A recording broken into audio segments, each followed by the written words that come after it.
You are now listening to the Bayshore Community Church podcast. Our mission is to connect to God, connect to people, and to serve the community. Thank you for joining us today, and wherever you are listening, we hope that this message inspires you, encourages you, and transforms you. Our prayer is that this is just the beginning of a conversation between you and Jesus. Enjoy the message. Bayshore Fenwick. Wow. Look at you all. This is a good-looking church. I'm normally in Rehoboth, if you don't know me, and sometimes in Rehoboth I tell our crowd, I'll get up here and, when I start preaching, I'll be like, oh, you guys are looking good today, mainly this side, okay?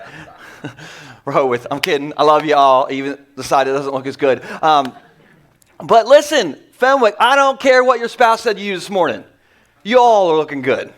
All of you are looking good. I am pumped up to be here, and Millsboro and Rehoboth, hey, so glad you guys are joining in with us. Can we make some noise for Millsboro and Rehoboth, our online family? So glad you guys are joining in. And this is my first Sunday here. I don't know if I get do I get a coffee mug? I don't know how this works. But if this is your first Sunday in Fenwick, welcome to church. My name is Joel. I'm the campus pastor at our Rehoboth Beach location. Somehow they let me come over here, and I'm glad that they did. And here's the thing. If this is your first time here or your first time in Millsboro and you like today's message, get ready for the normal guy. He is the best, okay? And if you don't like today's message, good news. I'm not the normal guy. All right, except in Rehoboth. You got to put up with me no matter what. Okay, so, but I'm really excited to be here because we are in this all-campus, church-wide series called Back in Black. And we didn't name the series Back in Black because I like classic rock music and I like that song, which I do. But we named the series Back in Black because we want to help you all get back in black when it comes to your money. And so I named today's message kind of in the Back in Black theme. I named it Rock Your Debt. Everybody, every campus should say Rock Your Debt. Rock your debt. Rock your debt. Now, before we get going, Fenwick, you need to know one thing about me. And Millsboro found this out last weekend, and Lord help Rehoboth, they have to put up with this every weekend. But I love it when you get into the message. All right, so if I say something that you, if I ask a question, you have 100% green light to shout me down, even from the back. And if I say something that you like, I will buy you a Christmas present. If you say, preach it, or get after it, or shuck the corn, or snap the peas, Joel, I just want some feedback. And I always say this, if there's something I say that you don't like, I love feedback, and you can always, if you have a complaint, you can always email me at pastordanny@bayshorecommunitychurch.com, okay? All right, so every campus, who's going to help me preach today? You going to help me preach? Millsboro, Rehoboth, Fenwick, you going to help me preach? Snap the peas, shuck the corn. All right, I like it. We're in. Okay, so I'm going to just test this out right away. I got some questions right up front. Every campus, I need you to just let me know on this. How many of you love Thrasher's French fries? Make some noise if you love Thrasher's French fries. Okay, if you don't, we may not be your church, okay? How about this? How many of you, speaking of Thrashers, how many of you hate it when somebody feeds Thrasher's French fries to the seagulls? Yes. Yeah, so that's how you know who's from New Jersey. Just kidding, New Jersey people, we love you. Just stop feeding the seagulls. What about caramel popcorn? Who's in the caramel popcorn? Woo! Lord, take me now.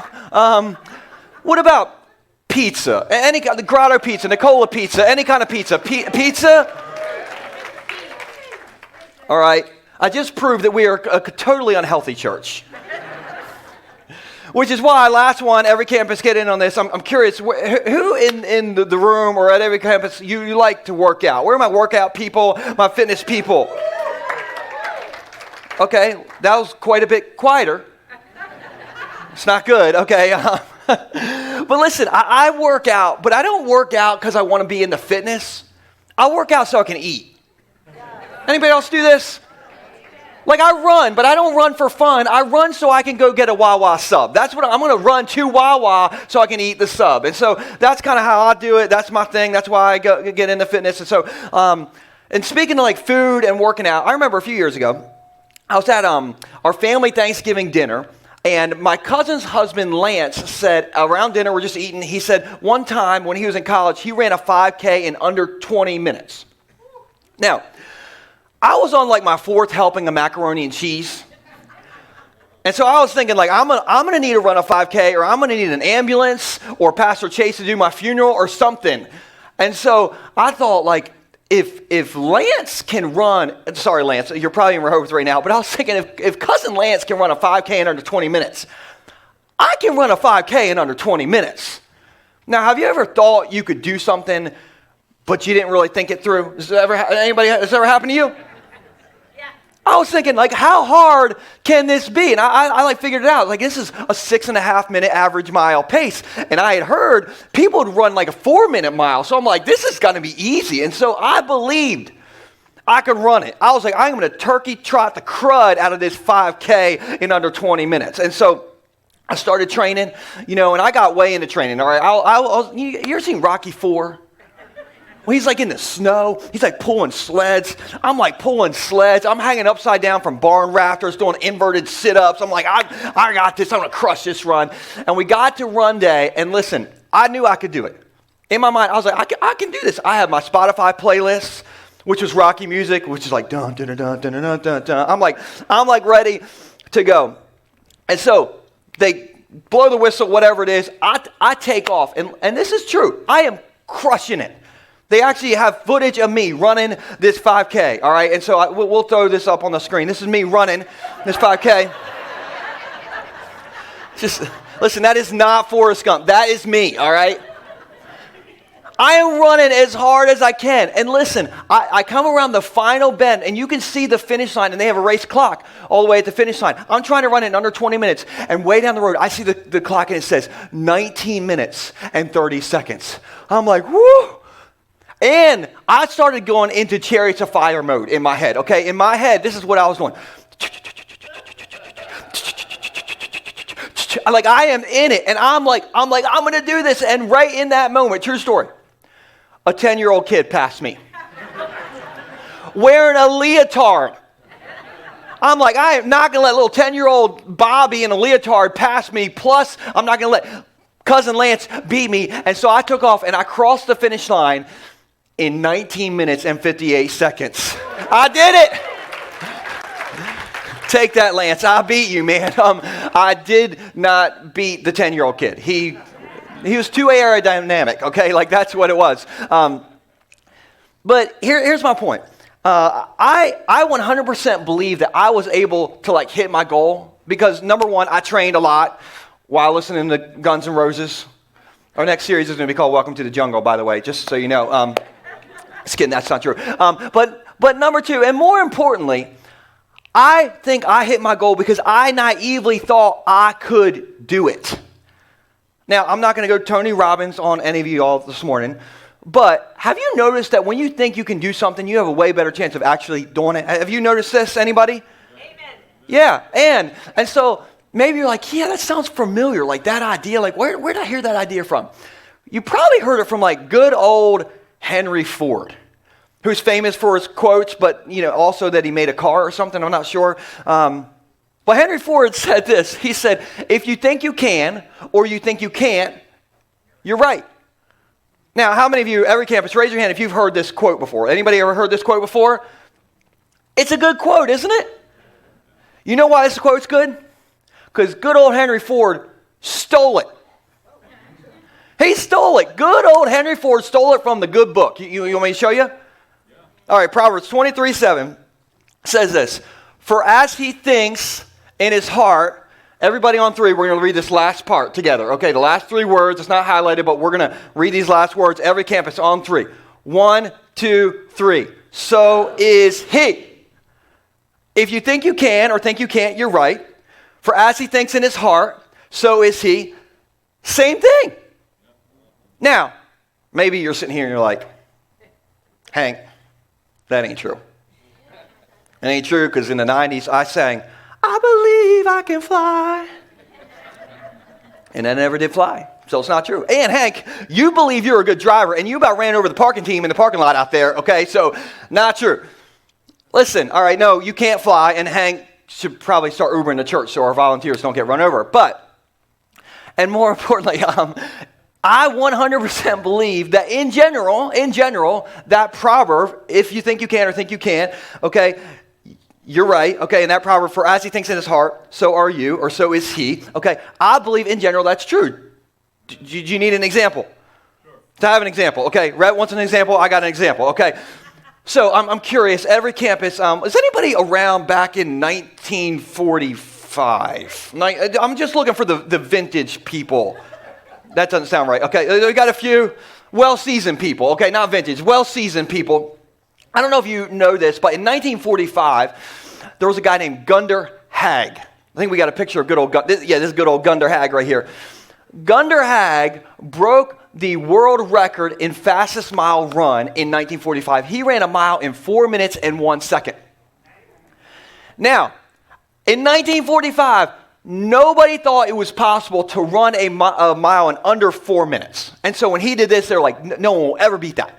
No one will beat it, because people thought physically the human body could not run a mile faster than 4 miles or 4 minutes, okay? One doctor even said, if you ran a mile in under 4 minutes, your heart would explode and you would die right then. How many of you are like that? That would be me. That would be me. That would be me. Okay. And so nobody thought that it was possible. And so Gunder Hag kept his record for 9 years. And then in 1954, a guy named Roger Bannister showed up. And Roger Bannister, everyone thought it was impossible to run a mile in under 4 minutes. The record held for 9 years. Then Roger Bannister in 1954 ran the mile in 3 minutes and 59 seconds. He did it. And his record stood for 46 days. And in the next 6 years, 22 people ran a mile in under 4 minutes. And today, over 1,600 people have run a mile in under 4 minutes. So if you think you can or think you can't, you're right. For as he thinks in his heart, so is he. Now, maybe you're here and you're like, this is great. Well, what's this got to do with me and Jesus and money? And I heard a rumor that an AC/DC cover band is closing out the service. Like, what's the point? Here's my point. Okay, today, every campus, I want you to believe that you can rock your debt. I want you to believe that you can pay some things off. I want you to actually believe it, because if you think you can or think you can't, you're right. You're right. And nobody is allowed to feel money shamed today. Okay, that is not the Bayshore way. Okay, I'm here to give you some money hope today. Because, listen, if you're here and you have some debt, you are so normal. Everybody, every campus, turn to the person next to you and say, you're so normal. You are so normal. Come on, play my games. You're so normal. Some of you are like, that's the nicest compliment I've ever gotten. Listen, let me show you how normal you are. This is the average debt statistics, and we'll throw this on the screen for you. The average household has $6,000 in credit card debt. Unless your household makes over $100,000, then that number is double. It's $12,000 in credit card debt. The average car loan is $29,000 per household, and the average car loan term is 72 years. Doesn't it feel like that? 72 months. And a third of us are underwater on our cars. The average student loan per household is $59,000, and only 1 in 4 of us actually use our degree in the career field we're in, which is me. I have a business degree, and I'm preaching somehow. I don't know. Okay. And then last but not least, the cost of home ownership since 2020 has gone up 73%. Everybody say, normal. That is normal, but I believe that Jesus doesn't want us to live normal lives. I don't think Jesus wants us to have average lives. And when we follow Jesus' money plan, we get a Jesus bonus check. Have you heard of the Jesus bonus check? I'm going to show you the Jesus bonus check. Check out Luke 16, verse 10. This is Jesus talking, and Jesus says this. He says, whoever, and that's you. You're a whoever can be trusted with just a little bit of money, very, very little, can also be trusted with what? Too much. Jesus' bonus check. And so how do we rock our debt and get the Jesus bonus check situation? Number one, you got to believe that you can do it, because if you think you can or think you can't, you're right. Okay, and number two, just hang out with me today and don't fall asleep, because I got 3 pretty easy points for you, okay? Does this sound good?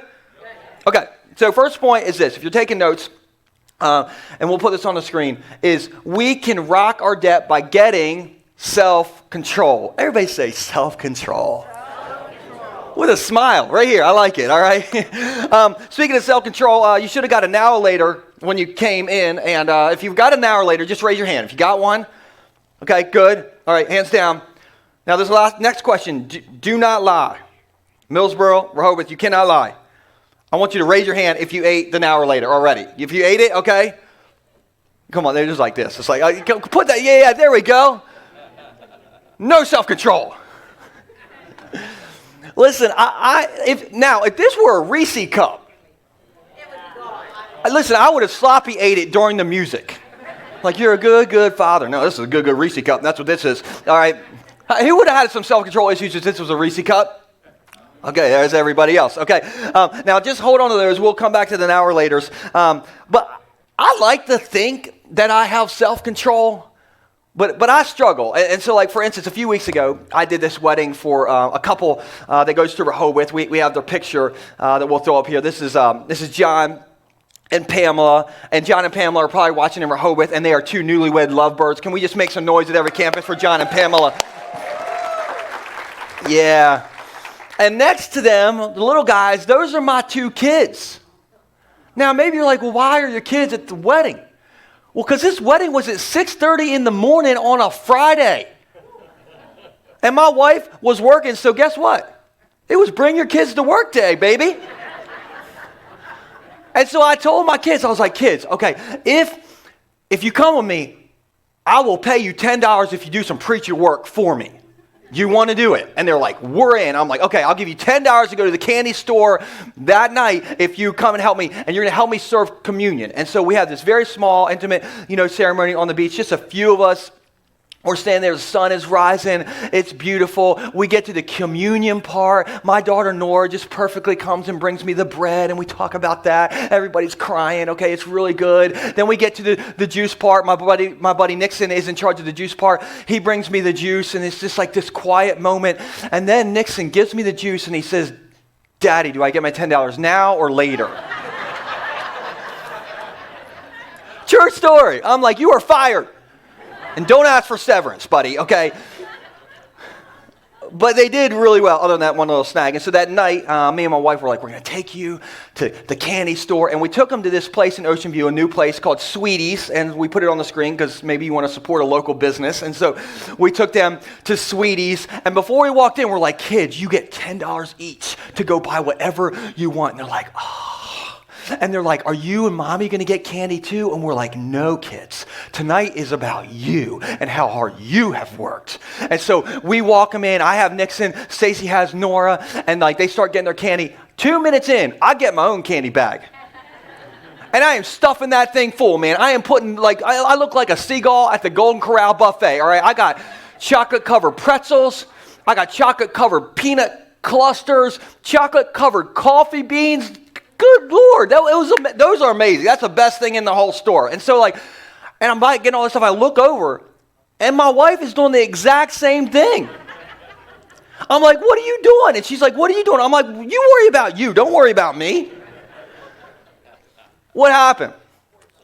We lost all self-control. We acted like 2 kids in a candy store. I'm curious, have you ever lost self-control like that? Raise your hand, every campus. You ever lost self-control like that? A Kiki and Rehoboth, raise your hand. I know you. I see you in the back. Listen, when we have no self-control, we live like we are kids in a candy store. We have a hard time saying no because we don't want it later. We want it when? Now. We want it now. Here's what Proverbs 25:28 says. It says, a person without what? Without self-control is like a city with broken down walls. When we don't have self-control, we're totally vulnerable. Now, I'm just curious, no judgment zone, all right? But I'm curious, who is willing to admit at any of our campuses that you've ever had a moment of weakness and you have bought something you shouldn't have because your self-control left the building? Raise your hand. That's everybody, all right? Unless you got a problem with lying, okay? And so it's so easy to live like a kid in a candy store. All right, for some of you, it's Amazon Prime Day. Woo. My wife, okay? Maybe for you, it's Black Friday. Maybe for you, you're like, forget Black Friday. I lose self-control every Friday.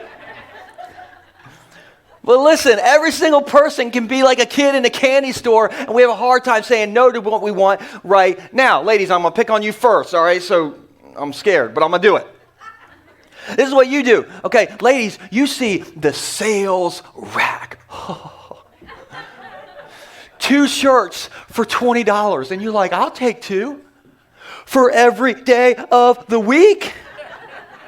And you come home, you're like, husband, I bought 47 shirts, and my receipt says I saved $963. And every husband's thinking, no. Spending is not saving. But you buy the sales shirt, and then you buy the sales bracelet because it matches the sales shirt. And then you get the sale nails to match the bracelet. Men, we don't do that because we are men.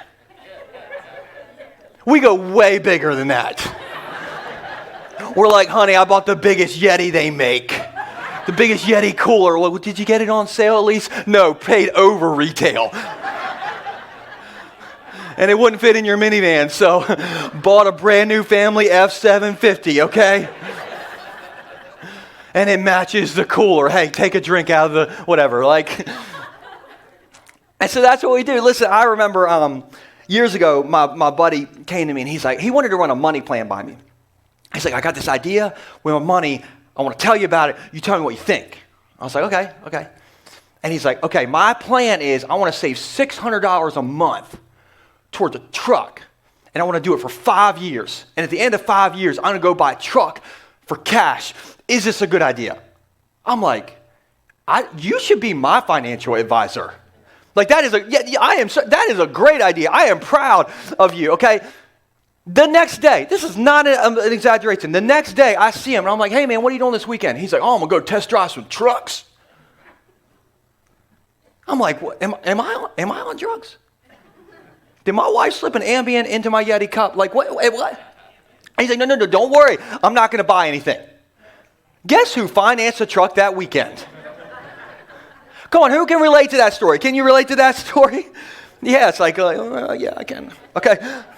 But listen, you can either live like a kid in a candy store now with no self-control and a whole lot of debt, or you can really live like a kid in a candy store later with a little bit of self-control and no debt. Here's kind of me and my wife's story. And this is my wife, Stacy, by the way. Fenwick, you don't know Stacy. She is my better half. She's the smoking hot woman over here. Me and my wife got married so long ago, it was when MySpace was around. Who remembers MySpace? We're like internet pilgrims, all right, if you were on MySpace, all right? So we got married almost 15 years ago, and I think we broke the world record for poorest married couple the first year. Like, this is not an exaggeration. Our first and second mortgage, we got 2, was almost 60% of our take-home pay in our first year of marriage. We were so broke, we used to eat cereal with a fork just to save on milk. Some of you will get that on your way home. That's okay. Hank, explain it to her in the car. I don't know. But we didn't have any money. And so we were like, okay, we're just going to just hunker down. I'm curious, how many of you in your first year or first couple years of marriage, like you were broke? Let me see who was broke. Some of you are like, the first couple years of marriage. We celebrated 50 years the other day. We've been broke the whole time. So we were really broke, all right? We were so broke. Stacy had this Mazda Protege, and it smoked so bad. Like I should have put a train, whistle on it, because you just smoke piling out of that thing. We didn't spend any money, all right? We were the people that would go to the grocery store, and we were like, okay, no. We can't do the Dr. Peppers, but we will get the Dr. Perkies. And Doritos, yeah, right. Let me get the no-Ritos down here. We were buying like the cheapest people. We didn't go out to eat unless we had a coupon. Stacy made me some Christmas gifts, which I still have, which are really, really awesome. Our heat, that first winter, we set a thermostat to 65 degrees. But there's other ways to stay warm in the winter, you know what I'm saying, okay? The only thing that we spent money on that first year is we bought a dog. And we didn't even get a fancy dog. We got an off-brand dog.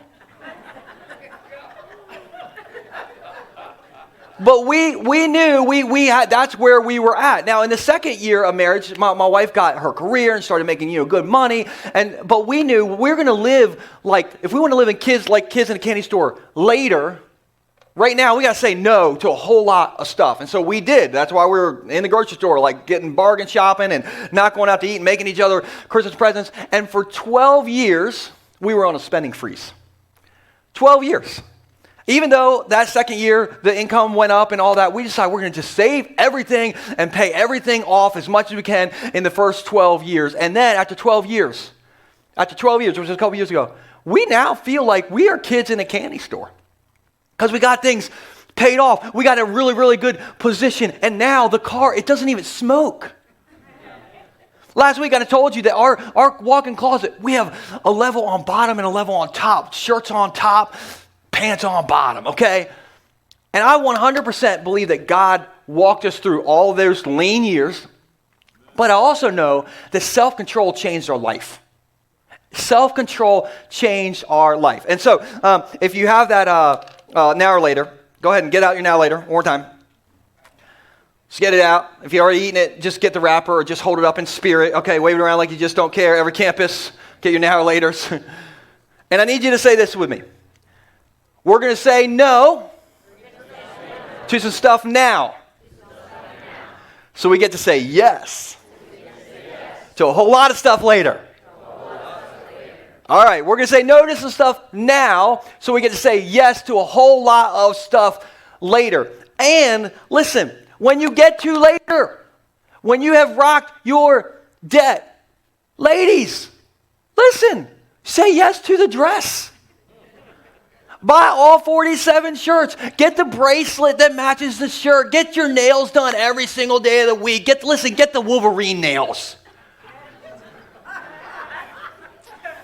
And listen, I say this about once a year. It always gets me in trouble. But listen, ladies, you just need to know that, guys, we don't really care about nails.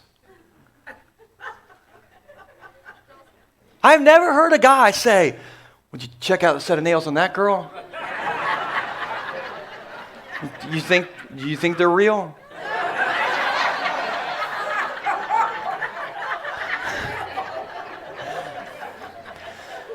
Again, email complaints to Pastor Danny at Bayshore.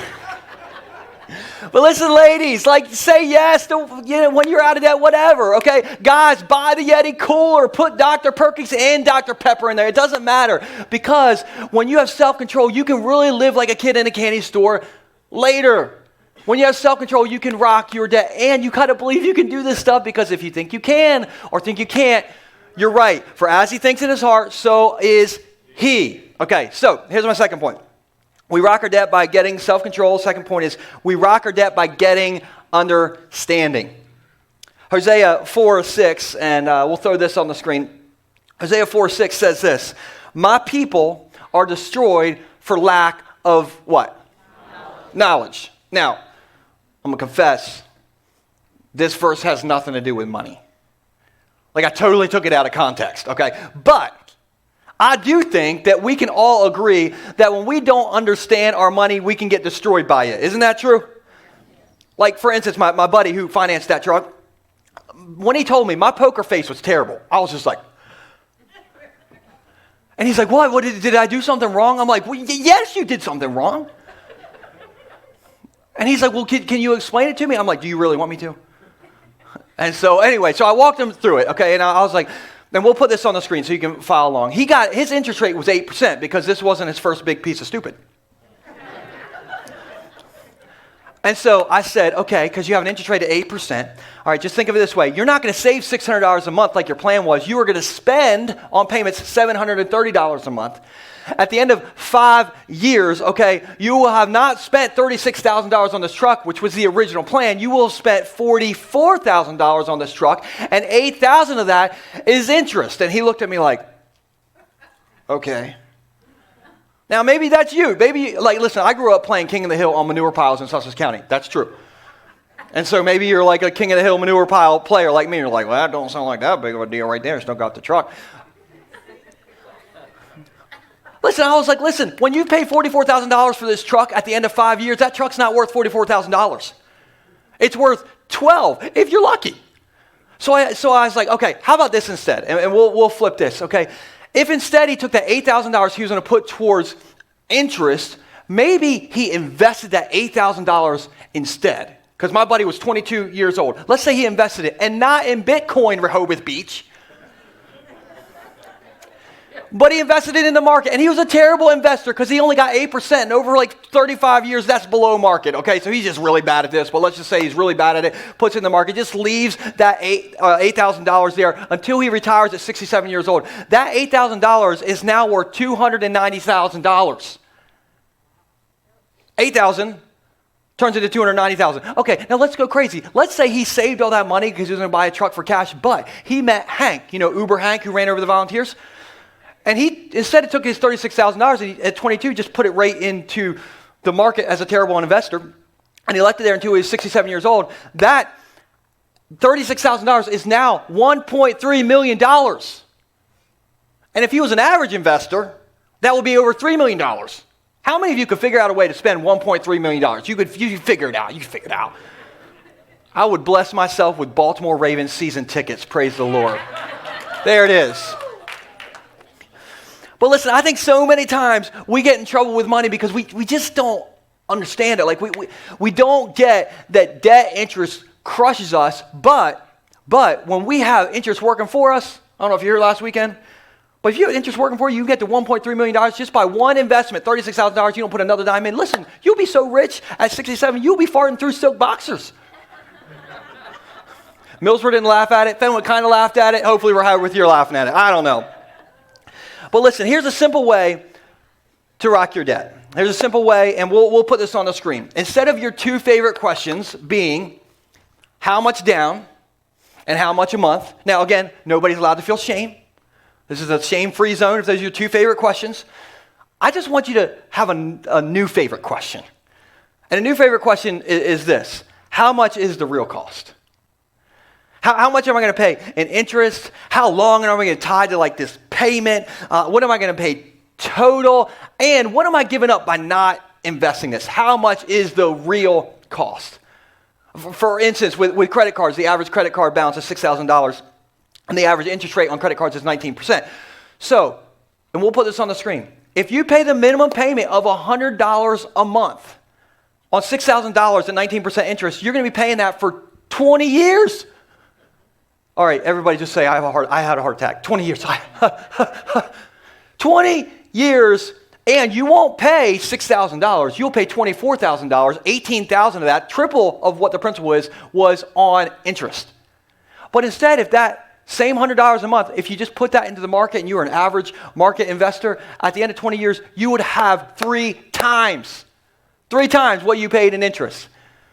And so, how much is the real cost? That question can get us all back in black. So everybody just say this with me, every campus. How much is the real cost? Perfect. Now, Fenwick, you still with me? Yeah. Millsboro, Rehoboth, still with me, I'm sure. All right, last point is this, and then we're going to get you out of here and get you to, where you all go eat around here? Thrashers. Okay, yes, Thrashers. Millsboro can't go to Thrashers. They got to go to the Gumboro store, but that's okay, man. All right, last point is this. We rock our debt by getting a plan. We rock our debt by getting a plan. Here's what Jesus said. This is Luke 14:28. This is Jesus. Jesus says, but don't begin until you count the cost. For who would begin construction of a building without first calculating the cost to see if there's enough what? Money. See if there's enough money to finish it. And so Jesus is like, what's your money plan? Now, maybe you're like, is that a trick question? Because maybe I don't know where my money is going. Anybody ever like figure out how to make your money disappear real quick and you're like, I don't know where it went? Has this ever happened to anybody? Me too. Listen, I told you earlier that me and my wife got married back in the MySpace days. And so, and I did a poll earlier to see who was around in like 1945. I want to just kind of like get things kind of wrapping up by figuring out who the really old people are in the room. All right, and I have one question that will answer if you're really, really old. If you're ready for the question, just say, I'm ready. I'm ready? If you miss saying I'm ready, then you're really old. No, I'm just kidding. Here's the question. All right, I want you at every campus to shout out dentures. If you are, oh, no, wait. I want you to shout out dentures if. No. Fenwick, let's just back up. I blame myself. If the answer to this question is yes, then you're going to shout out dentures, okay? Okay, so I want you to shout out dentures if you are so old you can remember when Netflix used to send you discs in the mail. Woo! Old people. Listen, I remember me and my wife first got married. It was 2007. We didn't have any money, but we did get the one disc Netflix plan. And it was $4.99 a month. Who remembers $4.99 a month? Nobody. Okay, cool. That's how far back it was. Listen, if I see gas for $4.99 now, I'm like, honey, pull over. Text your friends. Tell everybody it's $4.99 right now. Okay, but this was years ago. Now, do you know how much our Netflix plan is now? Because, by the way, we pay for ours. I'm not going to do a poll to see who pays for yours. Some of you are like, I don't know how. I've been borrowing Cousin Eddie's for 20 years. Anybody want Cousin Eddie's password? Listen. Send Cousin Eddie a check, please. But, listen. We used to pay $4.99 a month. Now we pay $19.99 a month. And that happens in every area of our life. So I was like, that's where our money's going. So just one more time. How many of you have ever thought, like, I don't know where my money's going. I don't know where it's going. Yes, now I found out where your money's going. I did some internet research and I found out like we're spending every month on just some stuff. And listen, this is on the internet, so it's true. I don't know. You know, Abraham Lincoln once tweeted, like, if it's on the internet, it's true. So we get that to later. Anyway, so here's where our money is going every single month. We'll put this on the screen. On average, we spend $273 on subscriptions. The average person, this blew me away. We have 21 subscriptions, the average person. What? So $273 a month on subscriptions. $288 on Thrasher's French fries. Eating out, baby, which is why we need new clothes. $156 on those new clothes with the elastic waistband, you know. And then $150 a month on electronics. And then the holy grail of monthly payments. Our phones, $133 a month for a grand total of, drumroll please, $1,000 a month. Now, maybe you're like, well, I just don't know how to, rock my debt, Pastor Joel. I just gave you $1,000 jump start. And speaking of a jump start, I'm just going to give you a quick jump start plan to rock your debt. Okay, so we'll put this on the screen. This is super easy. Some of you might want to write this down. You might want to take a picture of the screen, Snapchat it, or just fall asleep during it. It doesn't matter, whatever you want to do. But number one, if you want to rock your debt, number one, you need a budget. And if you're like, I just don't know how to budget, just go on to Google, the Google machine, or DuckDuckGo, or whatever you're into. Just look up a budget, and please don't pay money for a budget if you're broke. Get the free one. Sign up for the trial, okay? And you might be like, well, how long I do this? For the rest of your life, okay? But get a budget. And the next thing is this, balance the budget. You are not Congress. You can't spend more than you make, okay? So you got to balance the budget. And so, like, figuring out the budget will help you know maybe you need to cut some things or maybe you can make some extra money, being an Uber driver for Hank, whatever you got to do, but balance the budget. And then hopefully there's some left over so that you can, number 3, rock your debt. And if you're like, I just don't know how to, pay off debt. Okay, just Google 2 things. If you're writing notes, write this down. Okay, I didn't put this on the screen. Okay, Google debt avalanche or debt snowball. Those are your two methods to pay things off. Dave Ramsey says debt snowball. I kind of like the debt avalanche, but it doesn't matter. As long as you do one of them, great. We're moving in the right direction. And then last but not least, once you rock your debt, come on, somebody. Live like a kid in a candy store. Come on, I want candy, or whatever that song is. Like, that's where you get. Now, listen, I just felt Rehoboth, and I felt Millsboro, and I saw a little bit in Fenwick. It's like, oh, you're like a budget. Balance a budget. Paying off debt. Maybe you threw up on the person next to you, apologize to them. Listen, I get that this is as painful as Tom Brady winning another Super Bowl, okay? So I'm going to just give you a quick closing story, and then hopefully this will make sense, okay? The other day, I was making dinner for my kids, and my boy Nixon ran downstairs, and he was all excited. He's like, Daddy, my tooth is going to come out. It's loose. And so he's wild. You think I'm wild? You should meet my son, okay? And so he said his tooth is going to come out. Next thing I know, he's got his Nerf gun and some dental floss.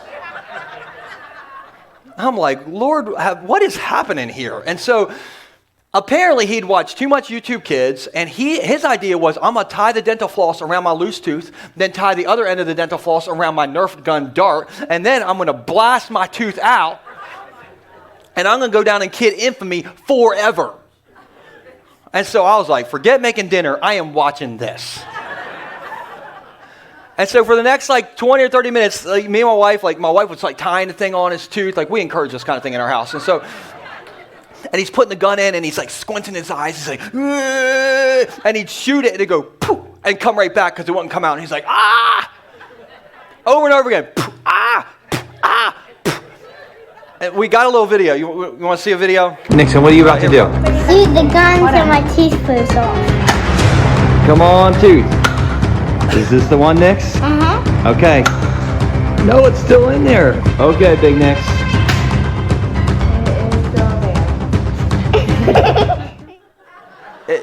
Listen, whose teeth hurt just thinking about this? Just kind of hurt? Some are like, no, I'm good. Dentures. But listen, it wouldn't come out. And so me and Stacey, we were just like, keep going, buddy. Push through the pain, okay? You'll be a kid legend if this actually works. And what they say, the Sandlot legends never die. We're trying to pump him up, and he keeps on doing it. And finally, he just yanked it out.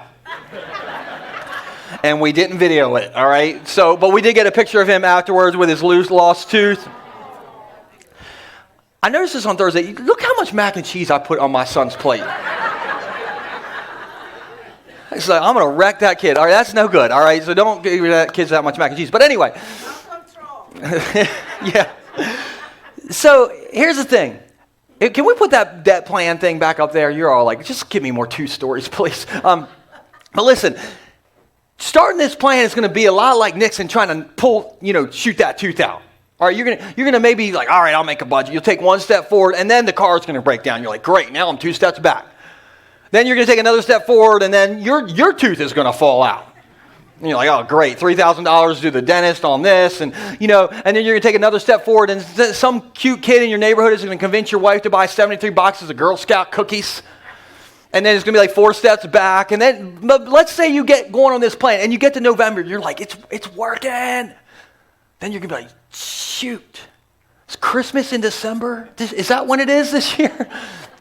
But listen, keep pushing through the pain. Keep going, yeah, all right, that hurts. It doesn't seem like, just like Nixon was trying to, just keep pushing, keep sticking to the plan. Everybody say, I'm going to stick to the plan.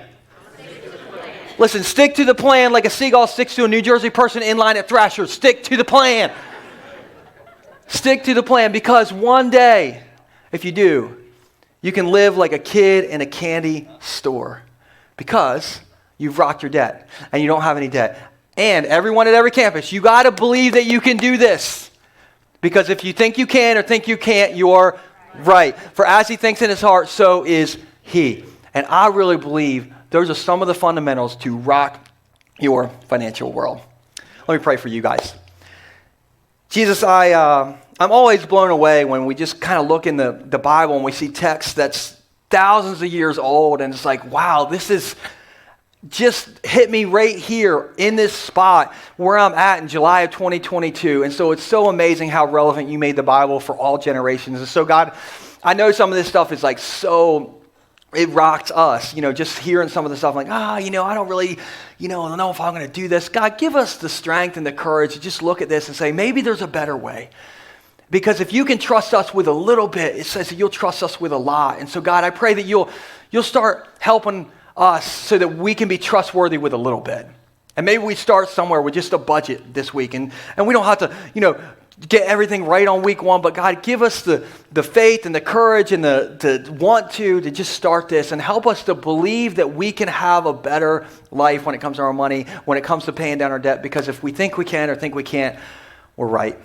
And so God, I just love you. I thank you that you walk us through the hard stuff in life. In Jesus' name. And everyone at every campus said, Amen.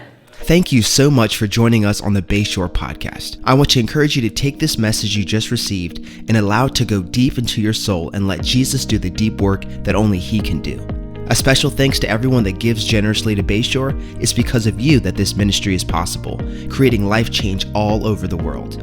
You can be a part of spreading the message around the world by going to bayshore.online and clicking Give. For all things Bayshore, visit bayshore.online to find out what your next step may be. You can subscribe right here and share this podcast with your friends and family. Thank you again for listening. God bless you.